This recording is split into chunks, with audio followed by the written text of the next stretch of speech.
I'm Lila Harrington, and at 29 years old, I never imagined my uncle's death would become the moment my life, and everything I believed about my family, changed forever.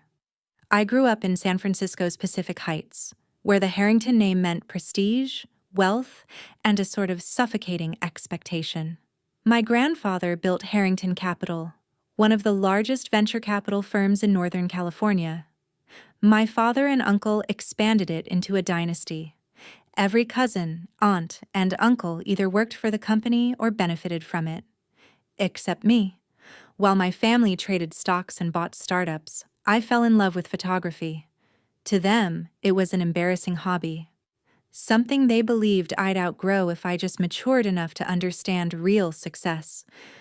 Uncle Henry was different. At least, I thought so. He'd been the patriarch since my grandfather died, and while he never openly defied the family consensus, there was a softness in him when it came to me. He was the first to give me a camera, a secondhand Nikon, when I was 11. He came to my first gallery show, though he slipped away before I could thank him. He was 75 when he passed away in his sleep last February, and last week, I found myself in a glass-walled conference room on the top floor of a downtown law firm, surrounded by the people who had spent my entire life reminding me I didn't belong. Victoria, my father's sister, sat at the head of the table, her steel-gray hair arranged in a perfect chignon. She looked me over with that same expression she'd worn the day I announced I wouldn't join the company, a mix of pity and contempt. Her son Graham, with his expensive suit and smug grin, leaned back in his chair like he was already celebrating whatever inheritance he expected. "Lila," Victoria said as I took the last empty seat, "I'm surprised you came. I didn't think these matters interested you." I kept my gaze steady. "Uncle Henry mattered to me." She smiled thinly. "Yes, well, we'll see what mattered to him." Mr. Chen, the family attorney, stood at the far end of the table. He adjusted his glasses, his voice even as he addressed us. "Thank you all for coming to honor Mr. Henry Harrington's final wishes," he began. "He was a remarkable client and a man of great foresight." The reading started with predictable bequests. Victoria received the family's Napa vineyard. Graham got a collection of vintage sports cars worth more than I'd earn in a decade.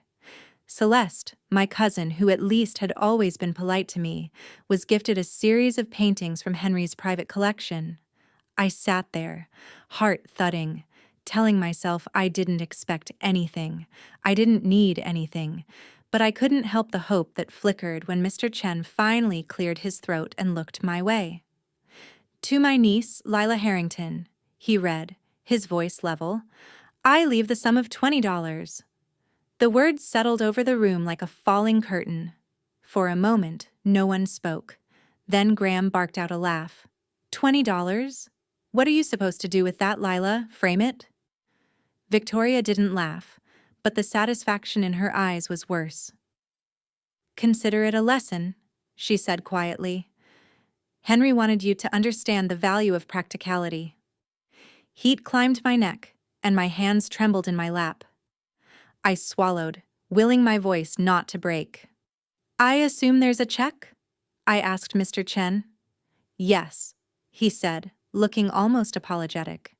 "We can provide it after the reading." Celeste glanced at me with something like pity, but she didn't speak. I thought of all the times I'd defended Uncle Henry. When friends suggested he was just as judgmental as the rest of them. When I insisted he saw value in my work. $20. Not even enough to cover my rideshare back to my apartment in the Mission. I wanted to disappear, to shrink so small no one could see me sitting there in my plain black dress, my hands folded around nothing. Graham leaned back in his chair, grinning. "Well," he drawled, "I guess that's what happens when you pick a hobby over a real career." Mr. Chen cleared his throat again, moving on to other bequests. Trusts for distant relatives, donations to Stanford and the San Francisco Museum of Modern Art. I heard none of it. My ears buzzed with the rush of humiliation and hurt. I pressed my palms against my knees to keep from shaking. My uncle had called me 3 weeks before he died. He told me he was proud. He told me my work mattered. And now he'd left me $20. I thought I'd known who he was. I thought I'd known who I was to him. I was wrong. I don't remember standing up. I don't remember gathering my purse or nodding politely as the others pretended not to watch me. But I remember the way the polished oak conference table seemed to stretch endlessly between me and the door. When I finally stepped out into the hallway, the hush of the law firm's reception area felt like a mercy. For a moment, I pressed my back against the cold wall, trying to catch my breath.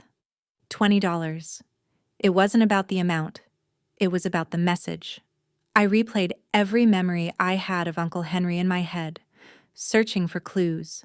The times he'd visited my small exhibitions in the Mission District, the times he'd slipped me articles about photographers he thought I'd admire, the quiet phone calls on my birthdays when no one else bothered. Had it all been a lie? A pretense to soothe his conscience about the niece who refused to fall in line? I was still standing there, feeling the weight of shame and confusion pressing down on my chest when the conference room door creaked open. Mr. Chen stepped out, closing it softly behind him. "Miss Harrington," he said, voice low. "Might I have a word with you before you go?" "I'd really rather not," I managed, my throat tight. "I understand, but I believe this is important." I couldn't imagine what more he could possibly say. But something in his expression, a sort of cautious anticipation, made me pause. He gestured toward a smaller office across the hall. "Just a moment of your time." Reluctantly, I followed him inside.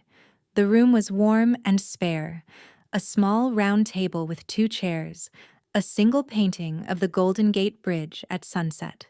Mr. Chen closed the door and folded his hands on the table. For a moment he didn't speak, studying me as though deciding whether I was ready for whatever came next. "You have to understand," he began slowly, "that your uncle was a man of complexity. He valued discretion, perhaps more than he should have." I swallowed. "If you're about to justify the $20, you can save it. I don't want—" "It was not what it appeared," he interrupted gently. "May I?" He reached into his leather briefcase and withdrew a thick cream-colored envelope, sealed in deep blue wax stamped with the familiar HH monogram. My uncle's seal. "What is this?" "Mr. Harrington left instructions that this letter be given to you privately, after the public reading of the will," Mr. Chen explained. He was very clear about the timing. I stared at the envelope. My name was written across it in Uncle Henry's looping script. My hand shook when I took it. Mr. Chen stood. "Take your time. I'll wait just outside." When the door clicked shut, I sat there staring at the envelope. I thought about ripping it in half, about throwing it in the trash and walking away for good. But I couldn't. With trembling fingers, I broke the seal and unfolded the heavy stationery inside. "My dearest Lila, if you are reading this, it means the rest of the family has already heard the public portion of my will, and you are likely furious with me. For that, I am truly sorry. Please understand that I had my reasons I hope you will forgive when you have read everything I must share. First, you must know that you are, and always have been, my greatest source of pride. From the moment I gave you that old Nikon camera and saw the light in your eyes, I knew you would never be satisfied with the path others expected of you. You had the courage to follow your vision, even when it cost you the acceptance of those closest to you. That is why I had to protect you. You will not be surprised to learn that your aunt and cousins have always been more interested in wealth and position than in truth or authenticity. If they had known you were to inherit the bulk of my estate, they would have found endless ways to manipulate, pressure, or diminish you. I could not bear to see you subjected to their schemes. And so I left you $20 in public, A performance designed to shield you, to give you the chance to see them unmasked, without the pretense of civility. I hope that as you read this, you will understand that the temporary humiliation was necessary to protect what comes next. Because the truth, my dear, is that you are my principal heir. My breath left me in a sharp exhale. I read the sentence again, sure I'd misunderstood. 80% of my holdings, including Harrington Capital, my properties in California and New York, and my entire personal investment portfolio, valued at approximately $400 million, are now yours.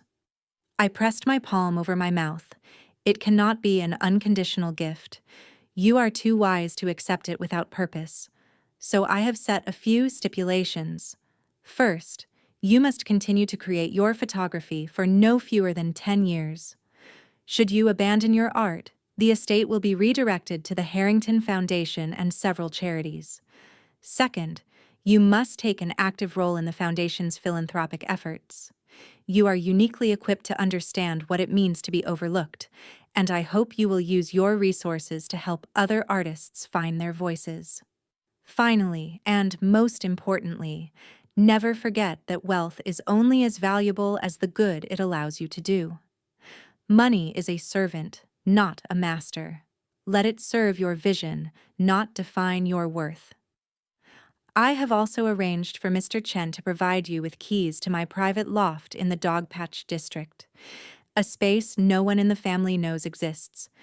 You will find it filled with the collection of your work I've acquired over the years. Yes, Lila, I was your anonymous collector, the one you called the mystery patron. You may feel overwhelmed now, but I trust you more than anyone. You will know what to do. With love and faith in your journey, Uncle Henry. I read it twice, the words blurring through tears, the $20, the laughter. All of it had been a shield, a way to protect me. I pressed the letter to my chest and closed my eyes, feeling the enormity of what he'd given me. Far beyond money. I sat in that quiet office long after the letter slipped from my hands onto the polished table. My body felt numb, like I'd been dropped into someone else's story. The $20 that had burned through my pride an hour earlier was no punishment. It was camouflage, and Uncle Henry had hidden the truth behind a shield of humiliation because he knew exactly what this family would do if they'd seen the real terms of the will. When Mr. Chen finally knocked and stepped back in, he seemed unsurprised by the tears drying on my cheeks. "Do you understand why he did it?" he asked gently. I nodded, though my voice felt trapped behind a tangle of disbelief and wonder. "I think so," I whispered. "He was protecting me." "More than you realize." Mr. Chen sat across from me and folded his hands. "Your uncle anticipated that the others would view you as vulnerable, an easy target. That's why he insisted the true inheritance remain private until they'd accepted their shares and shown you exactly how they feel." I thought back to Graham's jeering grin, Victoria's thinly veiled scorn. They had believed they were secure in their superiority. And I had believed I was alone.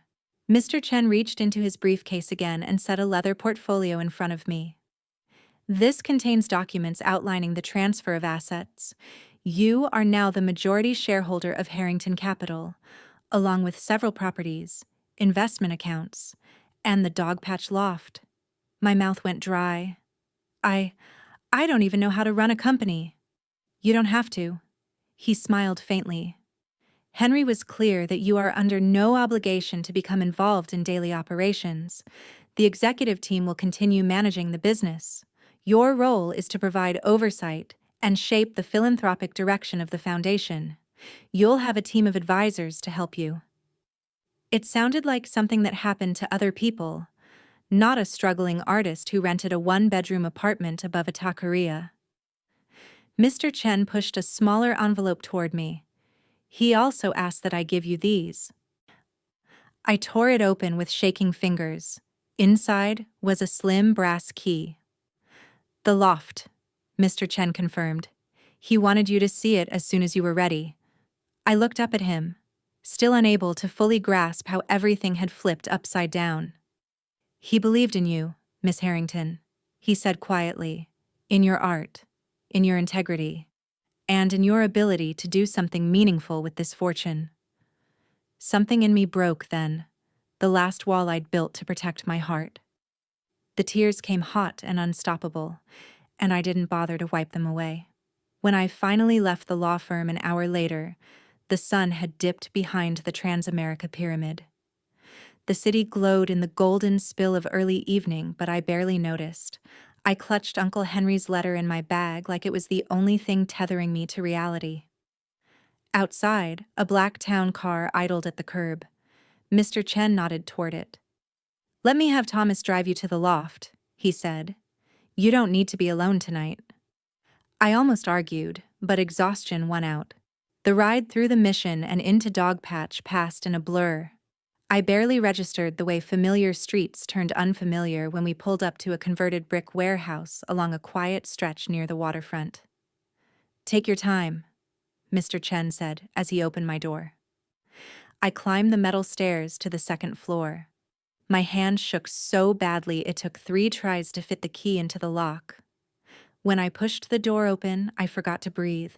The loft was cavernous and flooded with light from massive windows that looked out over the Bay Bridge. The walls were lined with photographs, my photographs, framed and perfectly lit. I stepped inside and turned slowly, taking it all in. Images I hadn't seen in years, prints I'd sold to strangers, student work I thought I'd lost. Each piece was arranged chronologically, forming a visual map of my life as an artist. Near the center of the space stood a long oak work table. On top of it, a single note in my uncle's handwriting rested against a small stack of prints. "Lila, art is the truth told through a lens of deception. I hope you can forgive my own small deception in service of your truth. This space is yours. Gallery, studio, home, whatever you wish it to be. With love, H." I sank onto the nearest chair and pressed my palms to my eyes, overwhelmed. He had been there all along, the anonymous buyer whose support had kept my rent paid and my faith intact. He'd seen value in me when the rest of the family saw only failure. In that moment, something shifted inside me.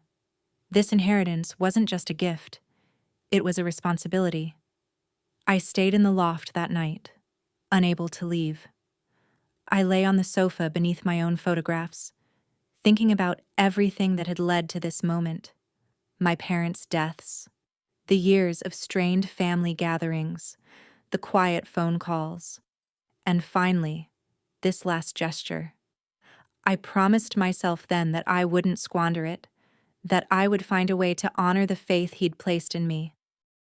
The next week unfolded like a waking dream, equal parts wonder and disorientation.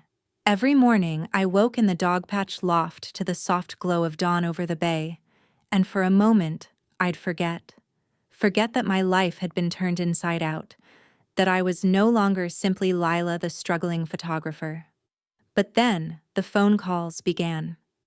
Patricia Wong, the financial advisor Uncle Henry had entrusted with managing the estate, called first. She was brisk and efficient, with a voice that somehow made me feel both reassured and completely overwhelmed. "Lila," she said, her tone calm but firm. "I know this is a lot to process. My team is here to help you. We'll start by opening accounts in your name, arranging temporary cash flow, and transferring property deeds. We can move at whatever pace you prefer." I hesitated. "I don't even know where to begin."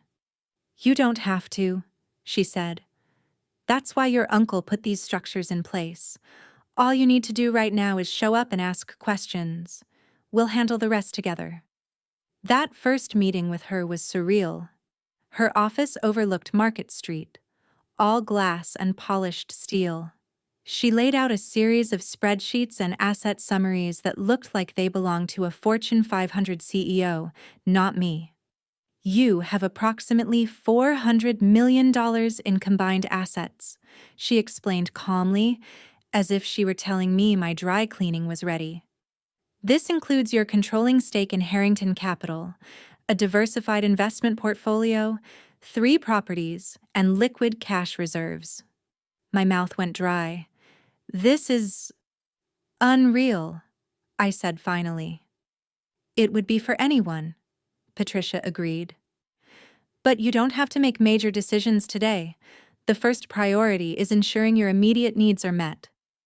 She slid a small envelope across the table. Inside was a debit card and a temporary credit card, each attached to accounts with balances I couldn't begin to comprehend. This will cover expenses until we finalize the estate transfer. Your uncle left instructions to make sure you were never in a position where money limited your options. Options. That was what this was really about. For the first time in my life, every choice I made could be driven by purpose instead of survival. After the meeting, I walked back to the loft along the Embarcadero. The air was bright and cold, the kind of day that made the city feel sharper, more alive. I tried to picture what my life would look like now. In the days that followed, I began to assemble a plan. I met with Mr. Chen again to discuss the Harrington Foundation. My uncle wanted the foundation to focus on the arts, I said carefully, flipping through a stack of papers he'd given me. But it's mostly been making big donations to museums, right? Correct, he replied. Safe, traditional philanthropy, large gifts to established institutions. I set the papers down. I want to change that. His eyebrows rose slightly. I want to create something that supports emerging photographers, I continued, feeling the first spark of real excitement since the reading of the will. People like me, who have the talent but not the connections or the security to keep going. Mr. Chen smiled then, a slow, genuine expression that softened the formal lines of his face. I think Henry would have approved, he said. That afternoon, I started sketching out the blueprint for what would become the Harrington Arts Collective, a gallery, grant program, and workspace, all rolled into one. When the press finally caught wind of the inheritance, everything went public in a single day. The Chronicle ran a feature with the headline, Black Sheep Heiress Inherits Harrington Fortune. The article included a photograph of me from an exhibition opening, a moment when I'd been laughing with a friend, never imagining that photo would end up splashed across the internet. The first call came from Victoria. Lila, she began, her voice syrupy sweet. I think we should talk. I'm sure you do, I replied evenly. There must have been some confusion in the filings, she continued, ignoring my tone. Henry wouldn't have wanted you to handle all this alone. You need guidance. Family guidance. I thought about that afternoon in the law office when she'd looked at me with disdain and said the $20 was a lesson. No, I said simply. I don't think I do. Graham was less subtle. He called the next morning. Listen, he began without preamble. We both know you're in over your head. The company? I'm not managing the company, I cut in. There's a CEO and an executive team. You know that. Yeah, but you're the majority shareholder now. That makes you the face of the family, he said, his tone sliding into a coaxing register. Let me help you. I know how this works. I could almost hear Uncle Henry's voice in my mind. Money changes how people see you, and how you see them. No, Graham, I said. You made it clear what you thought of me. That hasn't changed. He exhaled sharply, muttering something under his breath before hanging up. After that, I turned my phone off for 2 days. I needed space to think. When I turned it back on, there was one voicemail that stopped me cold. Hi, Lila, a warm, unfamiliar voice said. My name is Ethan Reyes. I'm a journalist with the Pacific Review. I'm working on a feature about the evolution of arts philanthropy in San Francisco. I'd love to talk about what you're building. I think it could inspire a lot of people. I replayed the message twice, feeling something I hadn't in weeks. Hope. This was my chance to use what Henry left me to make something meaningful. Something that didn't just bear the Harrington name but reflected who I really was. The first time I met Ethan Reyes in person, I nearly canceled. We arranged to meet at a coffee shop in the dog patch, a few blocks from the loft. My heart hammered in my chest the entire walk there. Part of me still felt like an imposter, like any moment someone would tap me on the shoulder and say there had been a mistake. But when I arrived, Ethan was already waiting. Tall, with dark hair curling at the collar of his shirt, and kind eyes that didn't flick to my clothes, or my watch, or the bag slung over my shoulder. He stood when I approached. "Lila, thanks for meeting with me." His voice was warm and grounded, not the affected smoothness I'd heard from so many reporters over the last 2 weeks. I slid into the chair across from him. "I almost didn't come," I admitted. "I'm still figuring all this out." He nodded, folding his hands on the table.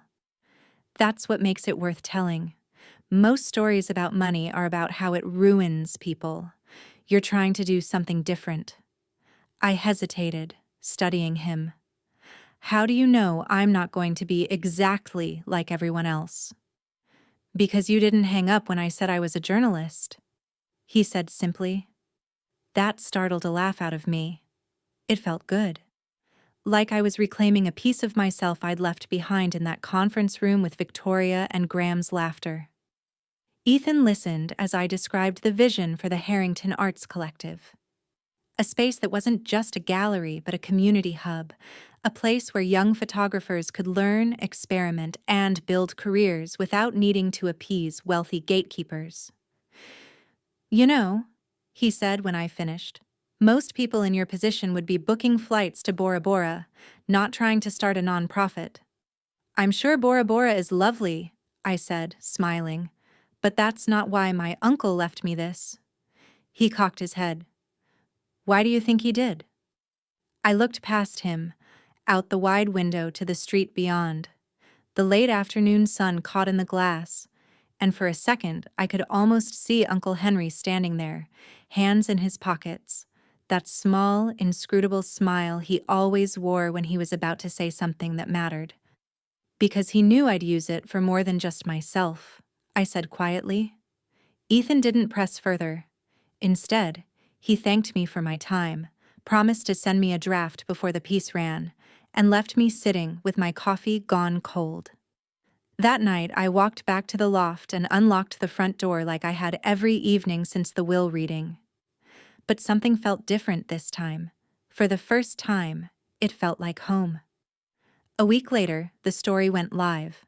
The headline read, "The Heiress Who Won't Stop Working, Lila Harrington and the Art of Purpose." The piece was kind, balanced, and unflinchingly honest.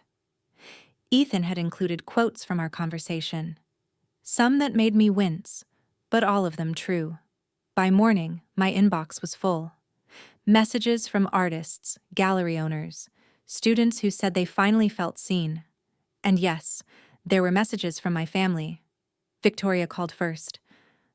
"I read the article," she said without preamble. "You've certainly embraced your new role." "It's not a role," I said evenly. "It's my life." There was a pause, a long breath on the other end of the line.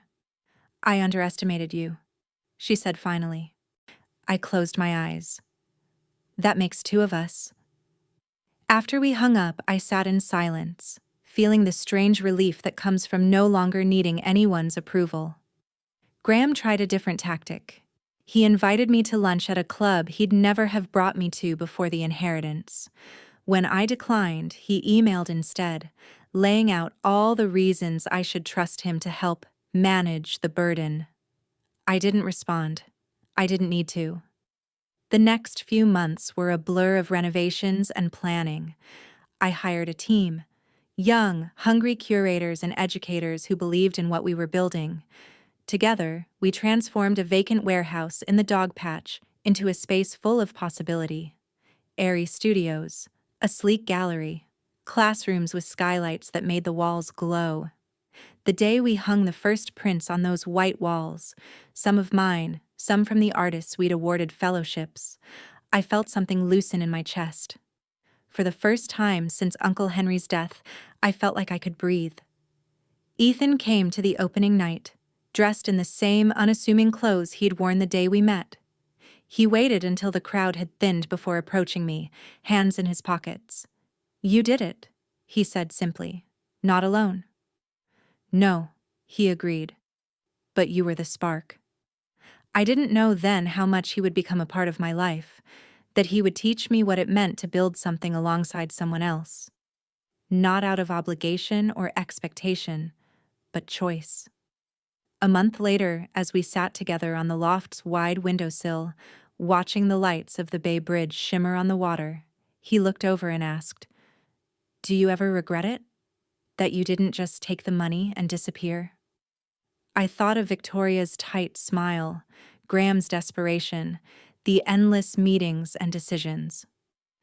Then I thought of the gallery filled with laughter and possibility, the young artists who'd hugged me with tears in their eyes, the quiet knowledge that I was finally living on my own terms. "No," I said. "Not for a second." A year after the will reading, I stood in the center of the Harrington Arts Collective and took in the sight I'd only dreamed of when I was a girl with a secondhand camera. The gallery was alive with the quiet hum of conversation. The walls were covered in 3 kinds of photographs: my own work, images created by the first cohort of fellows we'd supported, and the final surprise, my uncle's secret collection. When we'd first found the boxes in a locked storage room at the Dogpatch Loft, dozens of black and white prints, each one labeled in his neat handwriting, I'd felt a jolt of recognition. He hadn't just collected my work, he'd been an artist, too. It felt right to share them here, with the people who were building a new legacy alongside me. I was talking with a group of young photographers when I saw Victoria walk through the gallery doors. She looked different that night. Smaller somehow, like the hard edges she'd always carried had softened. She approached slowly, pausing to study one of Uncle Henry's prints, a portrait of an elderly man in Chinatown, his face creased in a half-smile. When she turned to me, there was no pretense in her expression, just curiosity and something that might have been regret. "I never knew he took these," she said softly. "He didn't think anyone would care," I told her. She touched the edge of the frame with careful fingers. "I suppose I didn't see him as a whole person, just as the family patriarch." I nodded. "Me too." We stood in silence together for a long moment.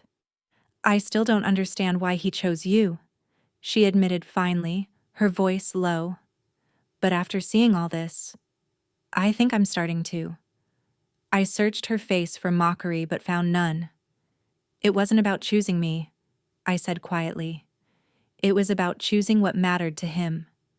She didn't argue, and for once, I didn't feel like I had to prove anything. A short while later, I stepped outside for air.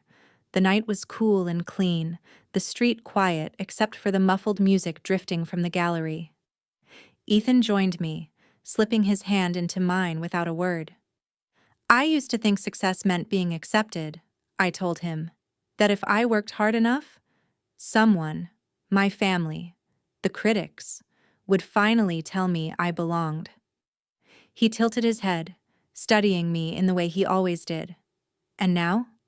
"Now," I said, exhaling, "I know it's not about belonging to them. It's about belonging to myself." He smiled, and for the first time, I felt the truth of it settle into my bones. The next day, I framed the $20 check. I hung it in the lobby of the collective, beside a small brass plaque that read, "Wealth is a servant, not a master." People asked about it all the time. Some thought it was an art piece, others a joke.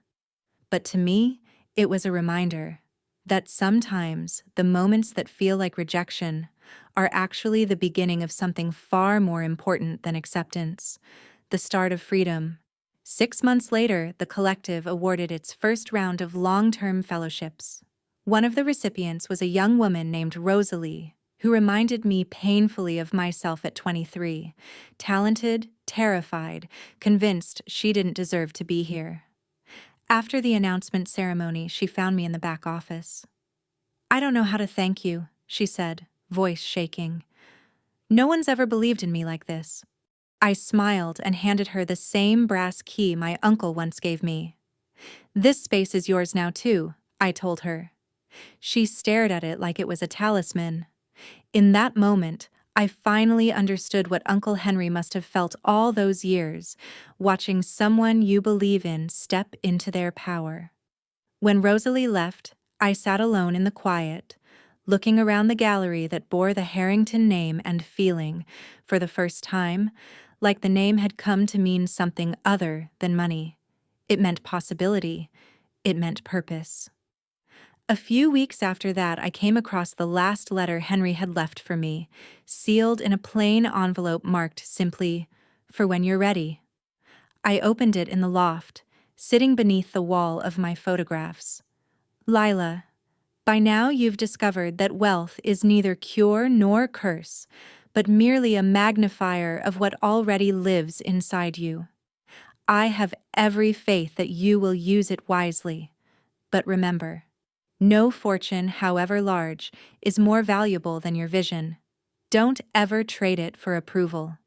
You are exactly who you were meant to be." With love, I read it twice before folding it carefully and placing it in the small cedar box where I kept his first letter.